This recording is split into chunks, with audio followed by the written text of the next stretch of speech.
airfield is named after Commander Moffett. It's Moffett Field.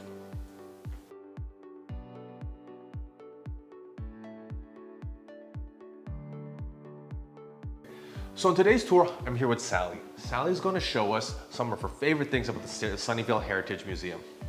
Okay, so we're in the Mural Room, and I love this room, and visitors love it because you get a sense of being in the history of this place that you live, and you realize it's had so many layers of time. People have lived such different lives here, but it's still, all of that is still a little bit here for us. It gives Sunnyvale a place where before it might have just been a name. Now that we're here, tell us your favorite thing about the Mural Room. There's so many things, but one of the most interesting residents to me is this gentleman, Mr. Inigo. He had one of the only land grants given to a Native American, and his land grant was what is now Moffett Field. That had been his ancestral village. He lived here on his ranch at the same time as Martin Murphy, his neighbor, and Mr. Castro, who lived in Mountain View. So this has been a multicultural community from the beginning. I love that you brought up the Native Americans. Could you tell us more about them?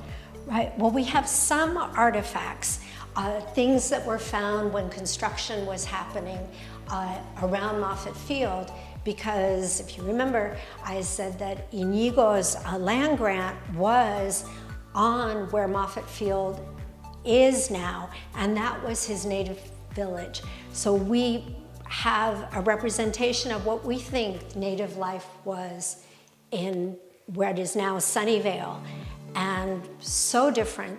People lived so lightly on the land, which is why we have so little left from that time period.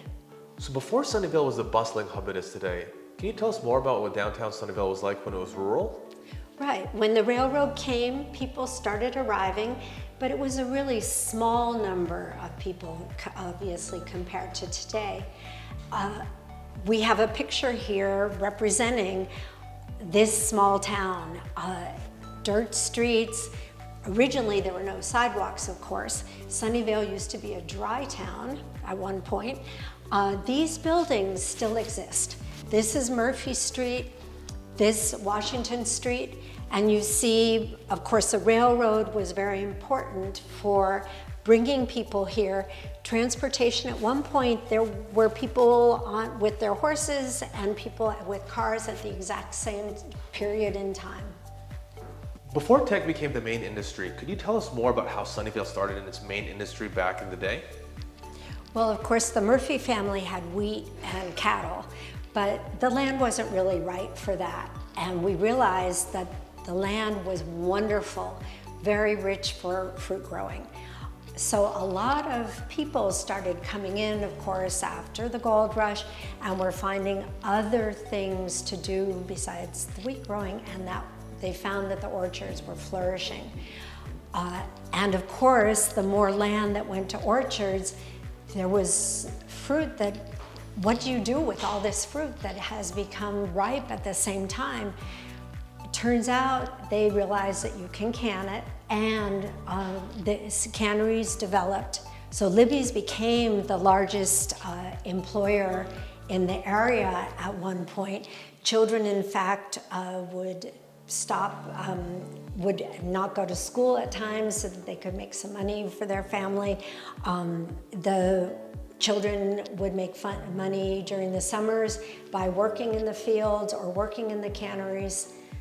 The orchard industry brought in a lot of people from Middle Europe who hadn't been here, and again, our population, the diversity of our population changed a lot during the orchard period.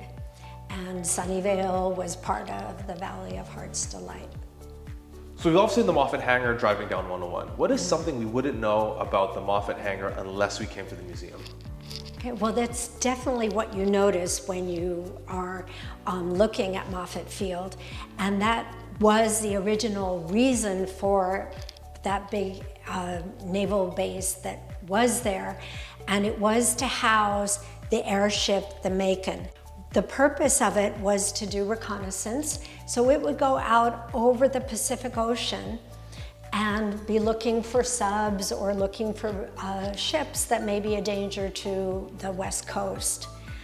The Macon was only in service for about 2 years, and that's because it crashed off the coast of Big Sur. It's now at the bottom of the ocean. Only one crew member, I think, died.